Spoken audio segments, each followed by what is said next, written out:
இப்போ கூட மத்திய அரசாங்கம் அந்த பாதிக்கப்பட்ட அந்த விவசாயிகள் அந்த மழையால் நனைந்த அந்த நெல்மணிகள்லாம் ஈரப்பதத்தில் 27% இருக்குன்னு நாங்கள் கோரிக்கை வச்சோம். நான் நேரடியாக போனேன். ஆனால் முதலமைச்சர் திரைப்படம் பார்க்க போயிட்டார். விவசாயிகளை பார்க்கல, விவசாயிகள் வெடிக்கிற கண்ணீரை தெரியல, படம் பார்க்க போனார். ஆனால் எதிர்க்கட்சியாக இருந்தாலும் மக்களுடைய பிரச்சனையை எப்படியாவது தீர்க்க வேண்டும், அவர்களுக்கு ஆறுதல் சொல்ல வேண்டும் என்ற அடிப்படையில் நான் நேரடியாக டெல்டா மாவட்டத்துக்கு சென்று தஞ்சாவூர் மாவட்டம், நாகை மாவட்டம், இப்படி திருவாரூர் மாவட்டத்தில் நேரடியாக போய் விவசாயிகளை சந்தித்து ஆறுதல் சொன்னேன்.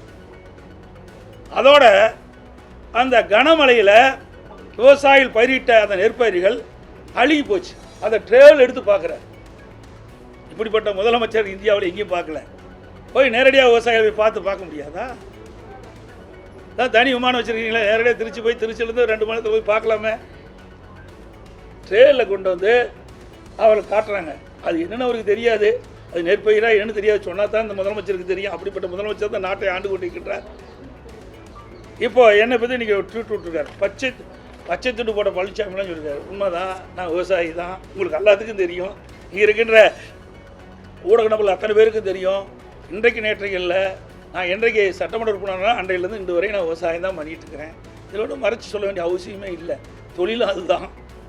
ஆனால் இந்த விவசாயிகளுக்கு துரோகம் செய்த ஒரே கட்சி திமுக ஆட்சி. திமுக அரசாங்கம் திரு ஸ்டாலின் அவர்கள் துணை முதலமைச்சர் இருந்த காலகட்டத்தில் தான் மீத்தேன் ஹைட்ரோ கார்பனுக்கு புரிந்துணர்வு ஒப்பந்தம் போடுவதற்கு துணை நின்றவர். டெல்டா மாவட்டத்தை பாலைவனமாக்க முயற்சி செய்தவர் இன்றைய முதலமைச்சர்.